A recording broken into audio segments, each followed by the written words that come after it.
Olá, senhoras, senhores e seres que estão aqui comigo hoje. Como vocês estão? Deixa eu fazer uma pergunta. Qual seria a reação de vocês se no corredor da sua casa estivessem acontecendo coisas paranormais, sobrenaturais? É sobre isso o relato de hoje. Então, sem prolongar muito, já deixa o seu like, se inscreve e vamos pro vídeo.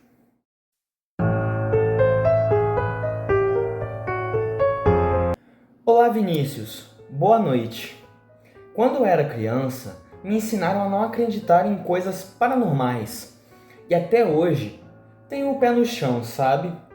Mas o que aconteceu naquela noite mexeu comigo de um jeito que até hoje eu não consigo explicar direito. Era uma terça-feira, eu lembro muito bem, pois tinha chegado cansado do trabalho. Moro sozinho num apartamento antigo, no centro da cidade. Aqueles prédios com pé direito alto e piso de madeira antiga. Já era quase meia-noite e eu estava deitado no sofá, vendo alguma coisa no YouTube, meio pescando de sono, quando, de repente, ouvi um barulho no corredor. Parecia um passo arrastado, como se alguém tivesse descalço.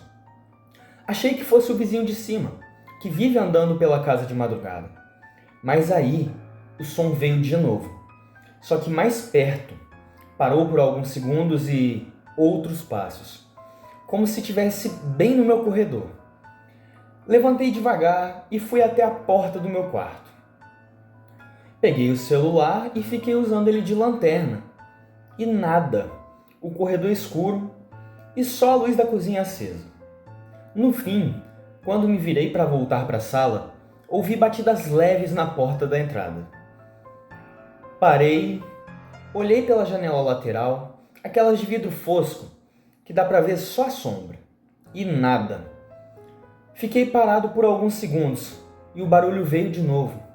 3 batidas, daquelas bem ritmadas, como se algo, alguma coisa ou alguém soubesse que eu estava ali dentro, só esperando eu abrir.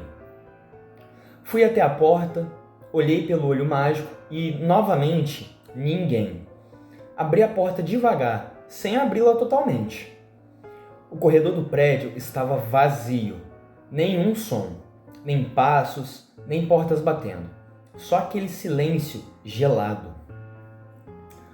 Voltei para o sofá meio que sem entender, mas sem dar muita bola. Achei que podia ser só alucinação do sono, cansaço ou algo assim, sei lá. Mas quando fui apagar a luz da cozinha, vi que o pano de prato que eu tinha deixado pendurado no fogão estava no chão e molhado com água. E eu não tinha usado nada com água ali. E o pior, tinham marcas de pegadas molhadas indo da cozinha até o corredor. Pegadas estranhas, como se tivessem garras no final dos dedos. Liguei para um amigo e fui dormir na casa dele naquela noite. E desde então, eu nunca mais consegui dormir de luz apagada. Gente, esse relato aqui é bem interessante, um tanto quanto assustador, né? E não sei, às vezes pode ter realmente sido ele que usou e não lembra por conta do sono mesmo, igual ele fala aqui, ou realmente pode ter sido algo sobrenatural. Isso daí nós nunca saberemos. Porém, agora, sem demoras, vamos para o segundo e último relato do dia.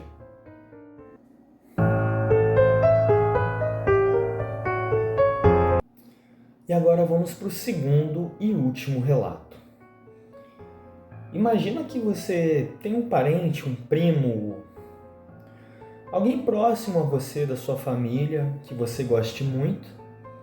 Essa pessoa se muda e do nada ela fica diferente, como se não fosse mais ela. Esse é o relato do primo da Camila. Então vamos lá. Cara, o que eu vou te contar aqui, até hoje me dá um aperto no peito. Nunca falei disso com muita gente, porque tem coisa que a gente conta e as pessoas riem ou acham que é exagero. mas eu juro por tudo que é mais sagrado, que cada palavra é verdade. Isso aconteceu com a minha prima Camila.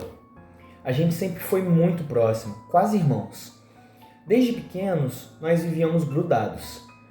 Quando ela se mudou com os pais para uma casa antiga no interior, ali para 2010, comecei a ir e passar os fins de semana com ela. Era aquela típica casa de sítio, com um porão mal iluminado e uma parte dos fundos que ninguém usava. A Camila era alegre, sabe? Brincalhona, risonha. Só que depois de um tempo morando naquela casa, ela começou a mudar. Primeiro, foram coisas sutis.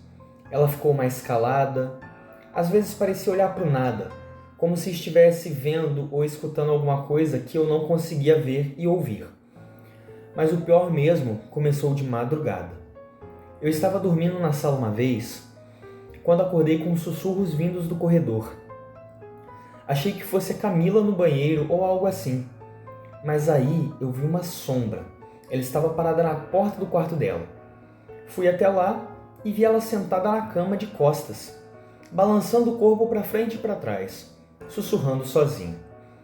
Pensei que ela era sonâmbula. Falei com os tios dela e no dia seguinte eles só disseram que ela estava passando por uma fase. Mas aquilo não parecia fase. As conversas dela começaram a ficar estranhas. Um dia ela olhou para mim com os olhos arregalados, como se estivesse assustada com alguma coisa atrás de mim e disse: "Ele gosta de você. Ele me contou ontem à noite."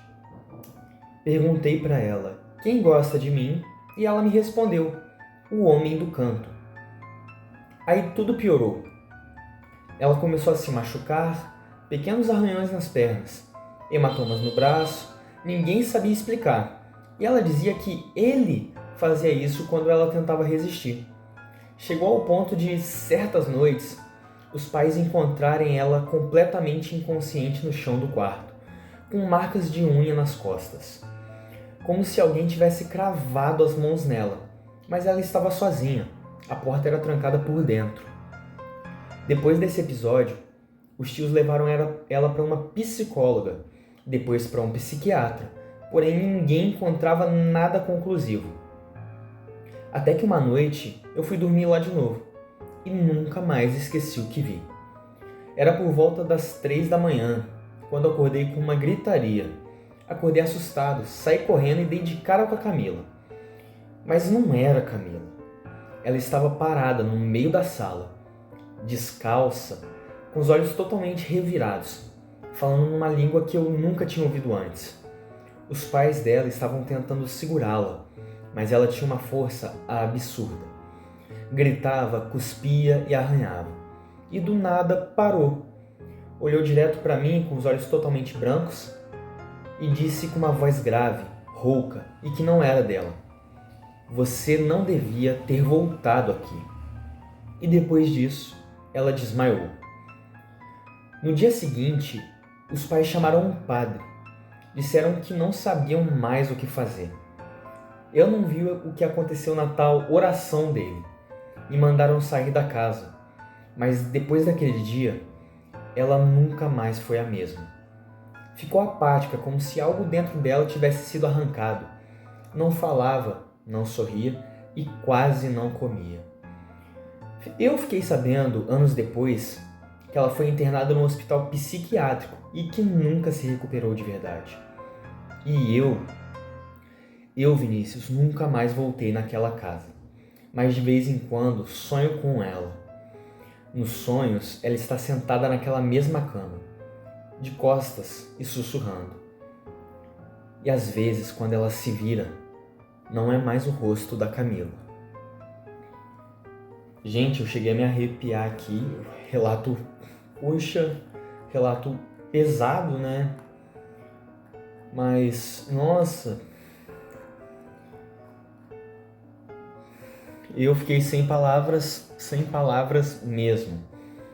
Porque às vezes poderia ser alguma doença mesmo, né? Alguma doença mental, vamos colocar assim, como uma esquizofrenia, algo assim, ou então poderia ser realmente uma possessão.